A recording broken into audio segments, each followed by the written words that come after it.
Hey everybody, this is Brad Dyke talking to you, and today we're going to talk about how the data center starts to get networked up. Now, I built the data center. First I tore it down, recycled equipment, built a new environment after cleaning, and then now I've got that done. And this is the end result. As you can see here, I have pretty much everything in play, but what I don't have in play is the power distribution, the network connectivity, and that's what I'm going to be talking about today, is the network side of things, and to walk you through. As you can see right there, the 10 gig white switch has come up online, and it's acting as a central bridge for the entire lab, while the massive switch below it does all the Cat5 traffic, and we're going to bring that up online here. Now, as you can see, I have a fiber optic cable coming here that goes down to the telecom rack, which I've done videos on as well because I had to reorganize that one as well. And I have an active sync link here communicating free and clear, so that's great news. I have a second pair which I'll bring down, and I'll bring it down to this auxiliary switch right here, as you can see, and it has a Cat5 capacity right here as well for connectivity. But we're not going to do that today. We're going to talk about and focus on basically the massive switch below here and the 10 gigabit switch and its counterpart mini switch, which is right here, and their uses. So with that being said, now we basically are in here in the back area of our fiber optic run, which sits here carefully and cautiously because I want to make sure it doesn't get injured in any way, shape, or form. And it's just temporarily in place, as you can see there, as it's a fiber run going over to here, and we'll be going through the conduit pass-through over there. Now, I also have to provide, and these are a very serious pain in the butt, very specialized network cable, power cables, which I made from scratch, so that I can plug them into, right down there, the actual master switch, which is below, underneath here. So as I'm pointing that out to you, you'll see what I'm talking about later. So right here is that master switch, as you can see here, and I'm going to go ahead and plug in these two cables, and you might start to hear some noise. I apologize, can't help that, but these switches are basically going to get powered up and start the process of coming online. Now, I've also ran a 10 gigabit GBIC interface, which I'm going to run all the way down here to go into the main master server. And this is exactly what it is. It is the main master server, and it is plugged in and secured. There's nothing else that will run connectivity wise for this guy, because he's going to run on the front end and the back end. If I choose to run a second 10 gig connection, that's what I'll use. But this is a copper GBIC opposed to a fiber optic GBIC. So with that being done, the next thing I want to do is I want to bridge this guy right here. Get him connected over to the other switch so I can have extra ports. Okay, so this time I'm using fiber optic connectivity GBIC 10 gig right here, and it indicates that it's running green as in 10 gig, and it's going through this yellow wire up to the second port. So now I have myself 12 gigs of ports instead of just only 8. So I'll be bringing the NAS head over and putting him in here using copper GBIC as well, because I have found that TrueNAS is not very fond of fiber optic pairing. So unless you got everything exactly right, it tends to hesitate. So when I go to a copper GBIC, quite a change. Now, the next thing I got to do is it's time to bridge the bandwidth of this side down to the master switch down here.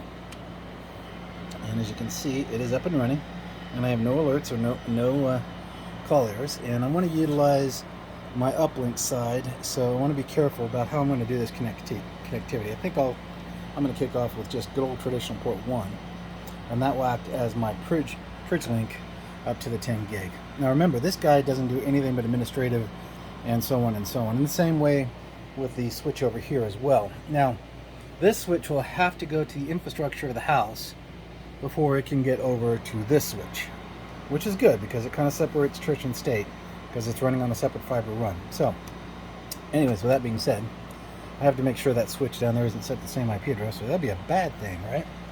So stand by here for a minute while I put the Cat5 in. Okay, so as you can see there, I have a green light on my 1 gig flip over to a basic standard GBIC interface here. This, by the way, is a 10 gigabit copper RJ45 GBIC. It's kind of nice to use. I use it only for testing because I kind of transition between copper, dedicated copper Cat 6 and 7/10 gigabit cabling, and fiber optic. It just depends on the workloads that I'm trying to accomplish. But just to show you that we now have full connectivity, now what I'm going to do is I'm going to abridge the IT bench lab environment over so I can start running test diagnostics on Cat 5 cabling across the board and make sure everything is good.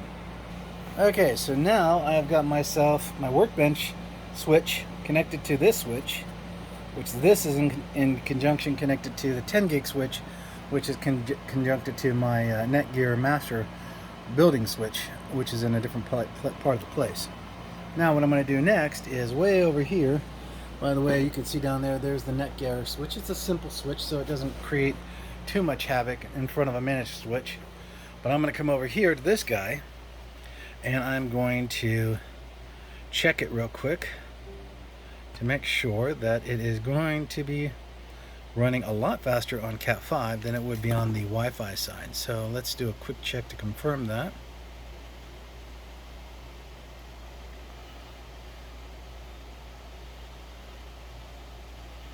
And so here I'm going to go ahead and disable that.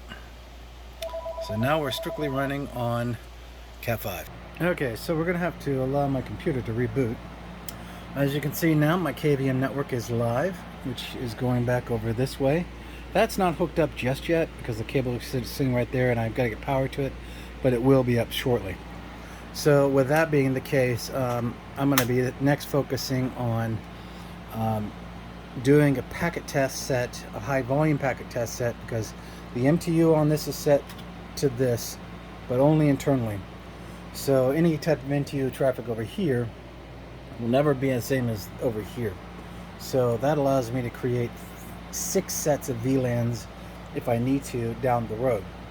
And that's through the switching, not through any proprietary thing like Proxmox and so on.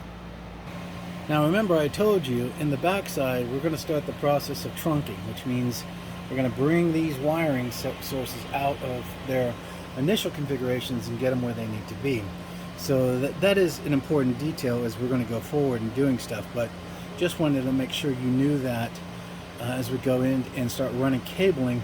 It's going to be free-handed cabling runs because I may want to change this down here 2 or 3 or 4 or 5 times. So, and with that horse on the bottom, he dictates a lot of function and roles and responsibilities. And then of course my 5 other machines right here.